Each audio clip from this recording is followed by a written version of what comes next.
Oi, turma, vamos começar mais uma aula de história e a aula de hoje é sobre a Belle Époque, a Bela Época.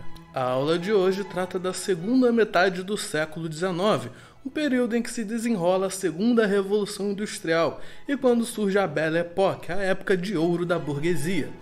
Na primeira Revolução Industrial, estudamos a passagem do predomínio das atividades produtivas do campo para a indústria, como resultado de uma mecanização inicial através de sistemas de energia gerados por máquinas movidas a vapor.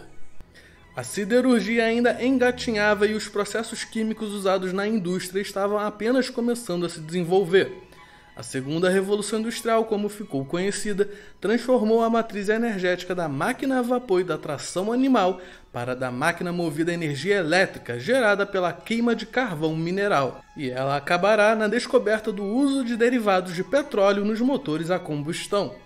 Na indústria, as inovações trazidas por novos processos químicos foram capazes de transformar as matérias-primas e desenvolver uma siderurgia do aço mais leve e ao mesmo tempo mais resistente.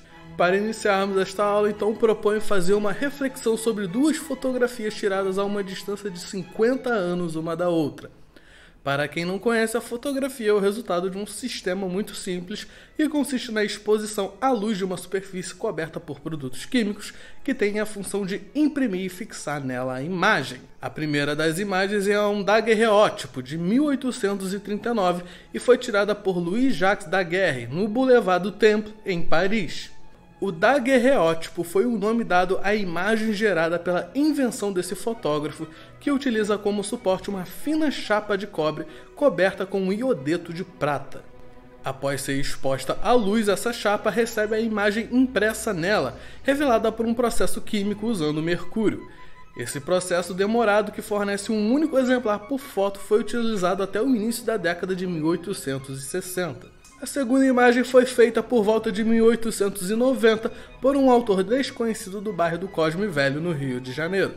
Nessa época já eram utilizadas técnicas à base de emulsão de nitrato de prata sob um filme fotossensível. Se vocês observarem ambas imagens, notarão uma diferença em relação ao movimento. Na segunda, a rua está cheia de passantes e alguns se voltam para observar o que ocorre, enquanto na primeira a rua está completamente vazia, à exceção do cavalheiro e do engraxate.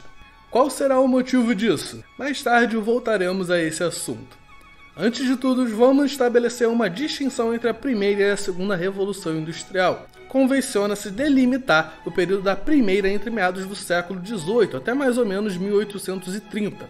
Já na segunda, os autores variam entre 1850 e 1870 como marcos iniciais e 1914 como seu término.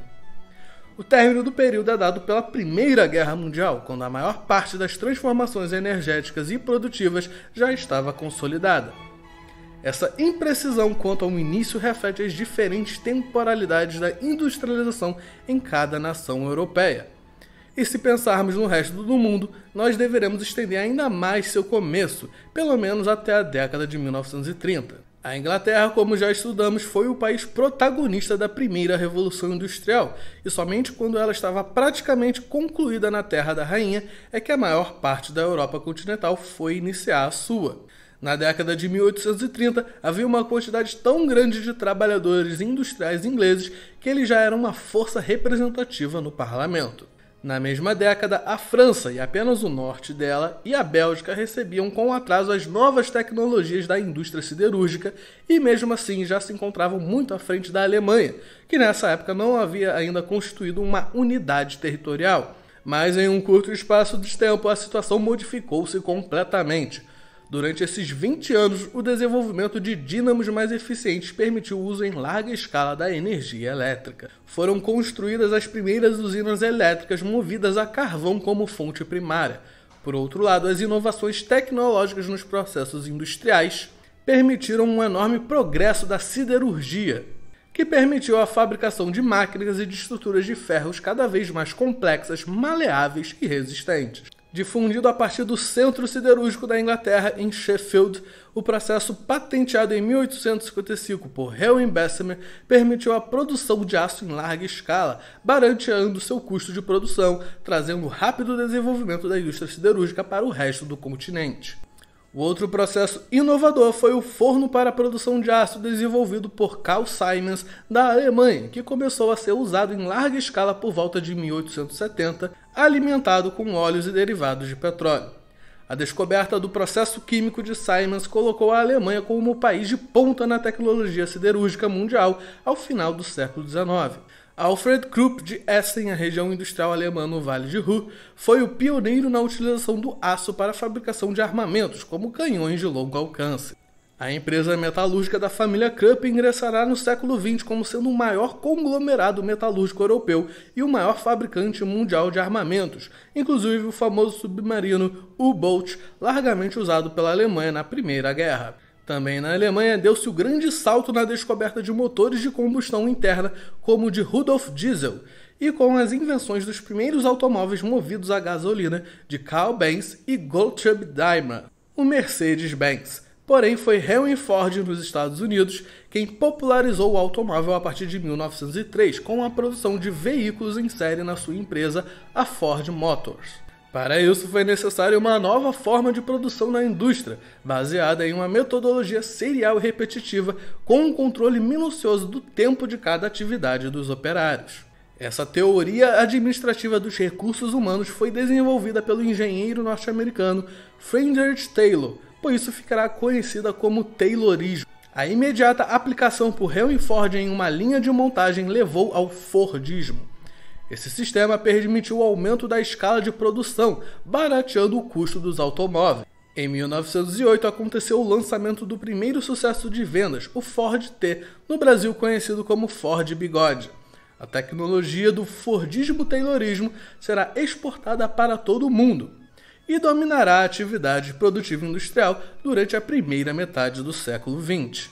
O rápido desenvolvimento da indústria automobilística levou também à expansão da prospecção do petróleo, de onde saem os derivados da gasolina, o óleo diesel, combustíveis dos automóveis, para diversas regiões do mundo. Inicialmente restrita nos Estados Unidos ao estado do Texas e na Rússia, às margens do Mar Cáspio, a indústria petrolífera se estenderá principalmente sobre o Oriente Médio, com a descoberta de enormes reservas. A inovação da indústria química também foi resultado dessa transformação nos processos produtivos e na matriz energética usada. Se durante séculos os produtos químicos foram extraídos de substâncias vegetais, como os corantes naturais, começaram a ser obtidos de modo sintético, por meio de subprodutos do carvão, do petróleo, do nitrogênio e do fósforo, permitindo a criação de tintas, fertilizantes e até novos medicamentos, transformando definitivamente o modo de vida do século XX na era da sociedade industrial. Os avanços na química permitiram também sua utilização pela nascente indústria fotográfica. No final do século XIX, George Eastman, o criador da Kodak, popularizou a fotografia com a invenção em 1886 do filme portátil. Agora podemos retornar àquele exercício sobre a fotografia e entender que a tecnologia usada ao final do século XIX já permitia a reprodução em papel fotográfico de imagens, cujo tempo de exposição à luz era de apenas frações de segundo, conseguindo assim captar o movimento de pessoas e veículos. Já Daguerre, ao fazer seu daguerreótipo, necessitava esperar até 30 minutos para que os produtos químicos por eles usados conseguissem imprimir a imagem na chapa de cobre, inviabilizando a fixação de pessoas ou objetos em movimento. Por isso, naquela fotografia somente aparecem os indivíduos que permanecem parados durante esses 30 minutos.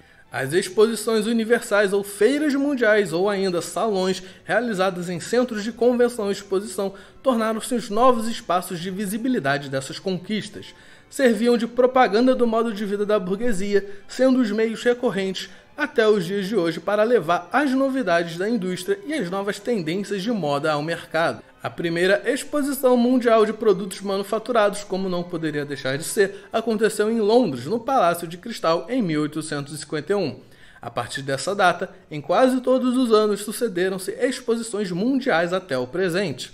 Entre as mais famosas figuram a de Filadélfia em 1876, no centenário da Revolução Norte-Americana, que colocou os Estados Unidos no circuito das grandes nações industriais, e a de Paris em 1889, que inaugurou a Torre Eiffel.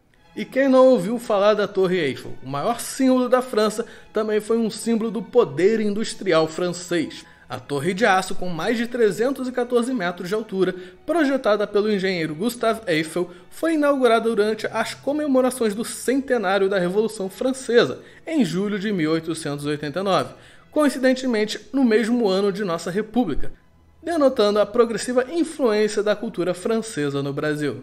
A Torre Eiffel foi o grande marco da Exposição Universal de 1889, celebração da modernidade e do modo de vida da burguesia, o símbolo da Belle Époque francesa. E essa é a época mais charmosa da burguesia, que inicia-se na década de 1880, estendendo-se até a década de 1920, com uma variação temporal dependendo de cada país, exaltando o apogeu de seu modo de vida. A Belle Époque, nome pelo qual ficou conhecida, correspondeu ao momento de realização por uma nascente sociedade de consumo das inovações trazidas pela indústria. Por isso, para festejar seu sucesso e fortuna, apesar de já termos estudado que seu modo de vida tendia para o ambiente privado e individualizado da família, a burguesia ingressou nos espaços públicos para projetar sua visibilidade. A começar pelos grandes eventos comemorativos que acabamos de ver, como o centenário da independência norte-americana ou da Revolução Francesa, símbolos da ascensão da burguesia à condição de classe dominante, e as exposições de mostra da produção industrial e da capacidade econômica das nações poderosas. Esses ambientes fixaram a imagem vitoriosa da burguesia e serviram como elemento de propagação ideológica do sucesso de seu modelo de vida. Isso também se evidenciou na circulação domingueira nos parques públicos, os passeios, o momento em que as famílias burguesas mostravam-se umas às outras e expondo às famílias mais pobres o sucesso material. Desde a circulação da família acompanhada de governantas e babás, ou o trânsito em coches com chofé, passando pelas roupas compradas nos magazines, as novas lojas de departamento como a parisiense Samaritane ou a norte-americana Sears. O lugar público de circulação e de compras dessa classe é bastante diferente daquele da vida camponesa ou proletária na feira dominical na Praça do Mercado. Quando, por exemplo, Santos Dumont fez seu giro no dirigível em torno da Torre Eiffel ou alçou o voo com 14 bis no Campo de Marte, era este público burguês que lhe assistia, o mesmo que frequentava os cafés e as confeitarias, como a Confeitaria Colombo no centro do Rio de Janeiro. Espaços públicos mais pagos que circunscreviam em seu interior os membros de uma mesma classe. A vida pública da burguesia realizou-se nas novas partes das cidades, aquelas já urbanizadas e saneadas, livre dos costumes promíscuos das classes proletárias, que tanto chocavam e enojavam as famílias de bem, os médicos e os urbanistas. Paris deu o exemplo a ser seguido pelas outras cidades. Durante o Segundo Império de Napoleão III, entre 1852 e 70, a capital francesa sofreu uma profunda transformação urbana, levada adiante pelo Plano Haussmann, derrubando os bairros antigos às margens do rio Sena, construindo grandes artérias urbanas como a Champs-Élysées e grandes áreas verdes abertas para a conveniência pública. Foi também uma forma de erradicar os becos e vielas que serviam de abrigos aos revolucionários atrás das barricadas. Acabar com os guetos e limpar a cidade, transferindo a pobreza urbana para as áreas mais distantes, seria uma fórmula seguida pelas principais capitais mundiais, inclusive pelo Rio de Janeiro no início do século XX. Então é isso, turminha. Terminamos a aula de hoje. Tchau, tchau. E lavem as mãos.